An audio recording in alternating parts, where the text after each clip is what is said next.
Fala, meus amigos, bom dia, paz do Senhor, tudo bem com vocês? Seja bem-vindo a mais um Semeando a Palavra. Aqui quem vos fala é o presbítero Danilo Neves. Te convido para mais um dia aprendemos a Palavra de Deus e que Deus possa falar contigo através desta palavra. Amém? Vamos juntos para a Palavra do Senhor.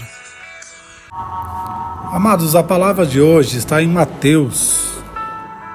O capítulo é o 7, verso 13 e o 14, que diz assim: Entrai pelas portas estreitas, porque larga é a porta e espaçoso o caminho que conduz à perdição.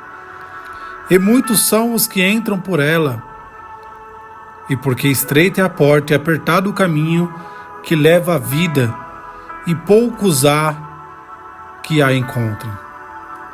O título dessa mensagem é A Porta Estreita. Estes versículos, amados, deixam claro que a maioria não pensa além da vida vivida na terra. Nos versículos acima existem dois resultados possíveis, sendo eles opostos: vida e destruição. E no entanto, como uma das jornadas parece mais fácil que a outra pelo valor nominal, a maioria das pessoas escolhe o caminho de menor resistência. Isso seria algo compreensível se discutir esforço versus recompensa em termos de algo mais trivial, como educação versus objetivo de carreira, que leva ao arrependimento. A única razão pela qual isso é possível é porque Jesus pagou o sacrifício final por todo pecador quando morreu naquela cruz. Deus manifestou isso por uma poderosa demonstração de poder quando Jesus deu o seu último suspiro, com o fenômeno de escurecer o céu, combinado com o violento terremoto de quebrar pedras. Neste exato momento, o véu no templo se rasgou repentinamente de cima para baixo. O significado disso era monumental. Não apenas a humanidade agora podia ser reconciliada com Deus através da morte de Jesus na cruz, mas o rasgo do véu simbolizava que um novo e vivo caminho havia sido aberto para que as pessoas fossem salvas por sua vida. Você pode entender isso? A grandeza disso? Em Romanos 5:10 diz assim: Pois se quando éramos inimigos de Deus, fomos reconciliados com eles por meio da morte do seu Filho, quanto mais agora têm sido reconciliados, seremos salvos pela sua vida. Hebreus 10:20 vai dizer assim: pelo novo e vivo caminho que ele nos consagrou, através do véu, isto é, pela sua carne. É um novo e vivo caminho que nós temos acesso. Esse é o caminho difícil da vida em que Jesus convidou seus discípulos a segui-lo em Mateus 7. É a única maneira de fazê-lo entrar pela porta estreita. É o caminho mais difícil. Então, quais são os pré-requisitos para entrar pela porta estreita? O próprio Jesus delineou as condições para seguir as pisadas que ele deixou no caminho estreito. Lucas 14:33 vai dizer assim: Assim, pois, qualquer de vós que não renuncia a tudo quanto tem, não pode ser meu discípulo. Simplificando isso, custa literalmente tudo de uma pessoa. Porque se ele deu tudo naquela cruz, é o mínimo que a gente pode fazer, é dar tudo para ele, a nossa vida por completo. E o epicentro desse tudo é aquele ego gigante que deve ser deixado à porta. Nesse caso, permanentemente, Jesus chama isso de odiar a sua própria vida. Lucas 14:26 vai dizer assim: Se alguém vem a mim e ama o seu pai, sua mãe, sua mulher, seus filhos, seus irmãos e irmãs, e até a sua própria vida mais do que a mim, não pode ser meu discípulo. É forte isso. Jesus não está dizendo que você não deve amar nem o seu pai, nem sua mãe, nem seus irmãos, nem seus filhos, mas você deve amar ele acima disso tudo. Porque com o amor de Jesus você vai poder saber amar a sua mãe, o seu pai, os seus irmãos, os seus filhos, porque Jesus é completo. Por isso que ele deixou escrito isso. Obedecer a essas não negociáveis do discipulado é a única maneira de manter intacto esse relacionamento com Jesus. Isso significa que todo rancor, não importa quão justificável, deve ser renunciado. Ambições mundanas ou expectativas sobre como a vida deve se dar certo também precisam ser sacrificadas. Da mesma forma, exige como ser tratado pelos outros. Basicamente, o que for preciso para manter um coração puro e preservar esse amor ardente por Cristo. Mesmo que isso signifique ser mal interpretado, às vezes, por alguns amigos ou familiares. É aqui que a porta larga começa a parecer uma alternativa bastante agradável, comparado aos critérios de dar água nos olhos necessários para entrar pela porta estreita.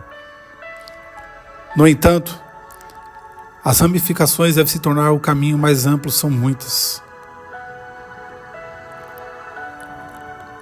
Com a aparência cristã, pós-arrependimento intacta, pode-se escorregar pela porta larga, sem perceber que essa fachada brilhante está inevitavelmente em rota de colisão com as poderosas forças do pecado e suas consequências. Sabe o porquê disso? Porque nenhuma quantidade de autocontrole pode impedir que o velho homem com suas concupiscências se torne mais corrupto com o passar do tempo. Em Efésios 4:22 diz assim, que quanto à conduta passada, vos despojeis do velho homem que se corrompe pelas concupiscências enganosas. E vos renoveis no espírito da vossa mente. E vos vistais o novo homem que segundo Deus é criado em verdadeira justiça e santidade. Tem que haver uma mudança. Tem que haver um renovo de mente. Tem que andar em justiça e santidade. O caminho é estreito. Sem estar crucificado com Cristo, a própria raiz do pecado não pode ser tratada. A essa ilegalidade leva a mais ilegalidade. Romanos 6:19 vai dizer assim, falo como homem pela fraqueza da vossa carne, pois que, assim como apresentaste os vossos membros para servir à imundície e a maldade para a maldade, assim apresentai agora os vossos membros para servirem à justiça para a santificação. Seguir o caminho largo só pode terminar em uma coisa, em destruição. A destruição de uma vida que, ao abrir mão de tudo para seguir a Jesus por onde ele andou, tinha no início o incrível potencial de investimento na eternidade. Por outro lado, para aqueles que têm uma genuína fome e sede de justiça, que estão doentes e cansados de caírem, cansados de sofrer, cansados de padecer nesse mundo, cansados de ser rejeitado pelo mundo, Jesus tem um convite especial para você, para entrar pela porta estreita. É a chance da sua vida, uma chance de uma vez por todas de se libertar das amarras do pecado e do inimigo e de toda a miséria associada a ele. Amados, estou fazendo alguns estudos sobre o ano de 2024 e para os judeus o ano de 2023 foi o ano do jubileu. O ano do jubileu, vou dar uma explicação rápida aqui para que todos entendam, mas é um ano em que os judeus eles não fazem nada. Por exemplo, Deus é quem sustenta eles, eles não trabalham, eles não produzem. É um ano em que eles vivem para Deus. Os escravos são libertados, voltam para suas casas.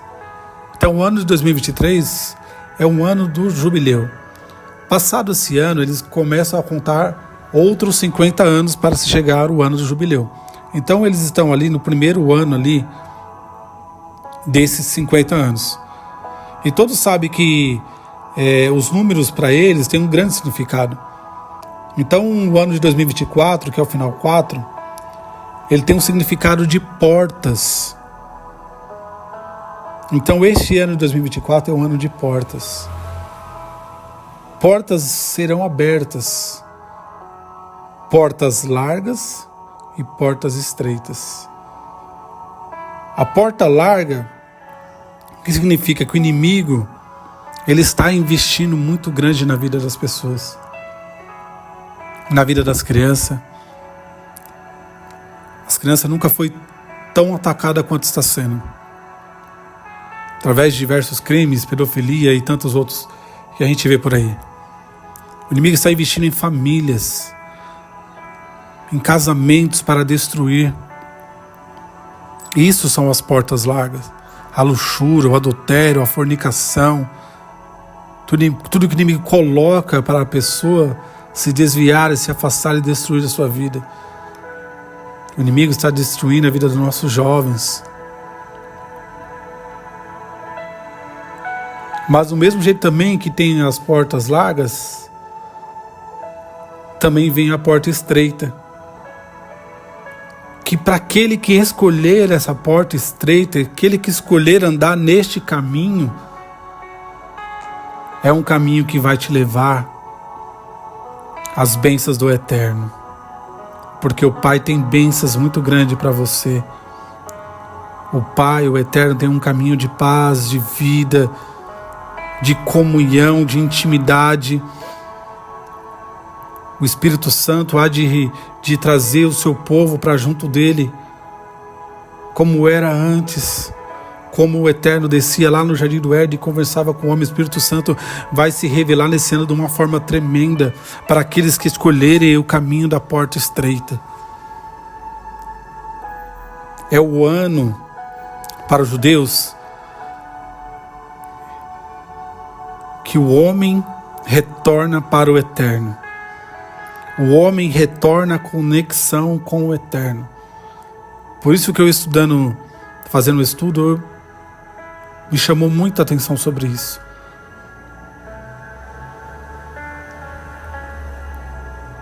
É o ano de portas abertas. A questão é, qual porta você vai acessar? A porta estreita ou a porta larga? E o significado também do número 4 para eles é humildade. Viva em humildade. Humildade significa grandeza. Busque sabedoria de Deus. Tome conselho com pessoas sábias. Se aproxime do Eterno. Nós estamos fazendo um propósito no grupo do WhatsApp, 12 dias de clamor para 12 meses de bênção. E todo ano a gente escreve a nossa família, o nosso propósito para o nosso ano. E nós já estamos no 7º dia e até agora nós não escrevemos nada. Porque o Espírito falou assim, deixa eu dirigir a tua vida. Toda vez que vou pensar em escrever alguma coisa, eu só consegui pensar em 2 coisas, eu já fiz até 2 vídeos falando sobre ele. A presença do Eterno sobre a nossa vida e o nosso coração ligado a Deus. Busque sabedoria do Eterno. Busque se aproximar de Deus. Entre pelo caminho estreito e pela porta estreita, pois grande será a vitória que Deus tem para a tua vida. Se achegue com Deus, amados, para que você possa suportar as investidas do inimigo que virão sobre a tua vida, porque ele também vem com as portas largas para destruir a muito. Mas se você escolher o caminho da porta estreita, o Eterno estará te guardando. Se aproxime de Deus cada vez mais, a partir desse ano. Busque a Deus, volte a ler a Bíblia, volte a jejuar, volte a se consagrar. Pregue a palavra de Deus em tempo e fora de tempo, anuncie o Evangelho, anuncie o caminho estreito, para que pessoas possam ser salvas. Porque naquele dia, o que eu quero que você escute É o Eterno te dizer: pode entrar para o reino e desfrutar do galardão de tudo que eu preparei para você. É isso que eu quero que você escute.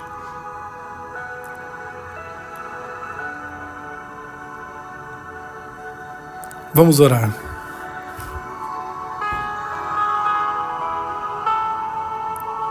Eterno Deus, Pai querido e amado, Tua palavra foi anunciada, Pai.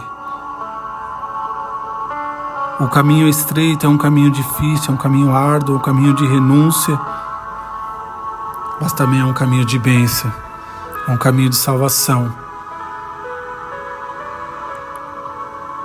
Pai, o inimigo tem investido contra a nossa família, contra nossos filhos, contra a nossa casa, contra os servos teus, contra as suas servas, contra as crianças, contra os jovens. Mas, ó Pai, que a luz do Espírito Santo, que jovens venham a ser salvos, crianças venham a ser salvas, famílias venham a ser salvas e libertas pelo poder da palavra. Pai, onde estiver essa pessoa ouvindo essa palavra agora, seja no seu carro, na sua casa, seja num hospital, seja num presídio, seja onde for, que a luz do Espírito Santo venha invadir a sua casa agora, Pai. Trazendo paz, alegria em seu coração, a comunhão, a certeza da tua salvação, que só o Espírito Santo pode fazer. Espírito Santo, tira todo medo agora, Pai. Toda incerteza, toda palavra de acusação cai por terra agora. Espírito Santo, faz a tua obra por completo. Arranca toda a solidão, toda a amargura. Que a tua palavra venha entrar e fazer morada, Pai. Em nome do Senhor Jesus. Amém. Que Deus te abençoe e te guarde. Que você possa ser abençoado por esta palavra. Mande para mais amigos, para 1, 2, 3, 4, quantos você sentir no seu coração. Para que essa semente seja semeada em outras vidas. Amém? Meus queridos, fique com Deus. Deus te abençoe e te guarde. Se Deus permitir, quarta-feira estaremos